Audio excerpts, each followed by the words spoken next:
So what happens when a Jiu-jitsu purple belt trains with strikes? Does sport techniques still work if you can get punched in the face? Plus, at the end of this video, I'll give you an honest reflection on what I've learned after years of training grappling at both a traditional self-defense gym and a modern no-gi sports gym. Now for context, I'm not training for MMA or for self-defense. I just train because I love to train, and I enjoy the sport, which if we're being completely honest, that's why most of us train.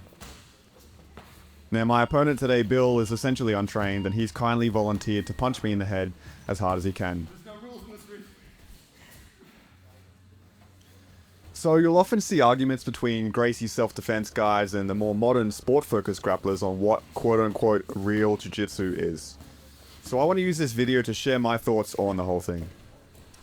The first point I want to make is that jiu-jitsu means different things to different people. So I'm a co-owner of this grappling academy, and I ask every person who comes here why they want to train. Some people tell me they want to find a new hobby or a sport. Some want to get in better physical shape. Some want to learn how to handle themselves in a fight, and honestly, some just need a social outlet outside of work or the pub. Now, it's not up to me or you or anybody else to tell these people they're training for the wrong reasons. It's completely up to the individual, why you're training and what you're training for.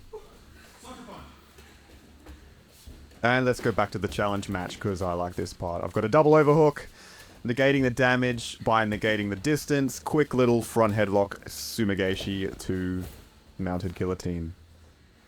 So I've been critical of traditional self-defense gyms in the past, so let's start with what I think they get right.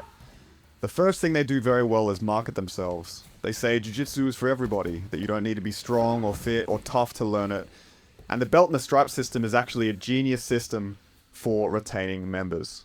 Now, Gracie gyms do a much better job at explaining the basic, fundamental theories and concepts of staying safe and not getting hurt. The most important concept is distance management. So if you manage the distance, you manage the damage. They tell you to stay outside of striking range, or be so close that you can clinch to avoid strikes. This concept is explained over and over and over again in self-defense gyms. Watch me ignore all of that and get punched in the head as I go for an Imanari roll.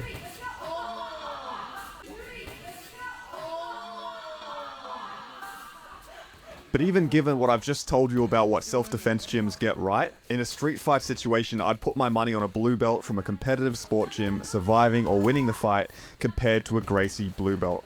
Let me explain why. Here's the truth. Do you know what made Brazilian Jiu-Jitsu the fastest growing and most effective martial art in the 90s and early 2000s? It was based in reality. The Gracies were fighting on beaches, karate gyms, and eventually inside the UFC octagon, bare knuckle, with no weight categories or time limits to prove their martial art was effective. Because of this, they trained very hard with full resistance to find out what actually works and what doesn't. Training was fucking hard. Compare that to how most self-defense gyms currently train. They drill static technique with no resistance. They teach from a laminated list of approved techniques, and there's no proof that what you're learning actually works, or if you've developed the sufficient skills required to use it in a real fight. Most of these gyms don't even start live grappling rolls from the feet because takedowns are quote-unquote too dangerous. Is this the current state of the most effective martial art in the world? So, if you're listening to this and training for self-defense, before you criticize butt-scooting guard pullers and those unrealistic sport rules, ask yourself, when was the last time someone put on gloves and tried to punch you in the head? Is your training really any more realistic than the competition style of training that you're quick to dismiss? I'd love to know your thoughts in the comments either way. I'm a big fan of open discourse, so even if you disagree, I'd love to hear your thoughts in the comments. Now, watch me get punched in the head as I go for reverse De La Riva.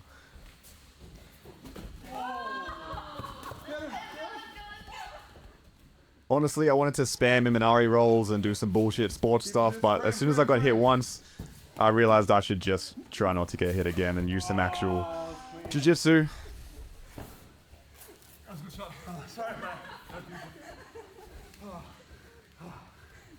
I want to give another really big shout out to Bill for enduring this. He's an absolute legend, and he's got the heart of a dog, as you can see. So thank you, Bill, for participating in this experiment. So the final takeaways and what I've learned, if you don't pressure test your techniques with resistance, they probably won't work. I would prefer to have sport techniques that have been pressure tested against a fully resisting opponent, than self-defense techniques that have only been drilled statically against a non-resistant opponent. I'd also love to see self-defense jiu-jitsu coaches replicate this challenge so we can bring some realism back into what we do. Otherwise, we'll just turn into karate, and nobody wants that. Thanks for watching. If you enjoyed this video, please make sure to give it a like and comment, and subscribe so you don't miss out on the next challenge.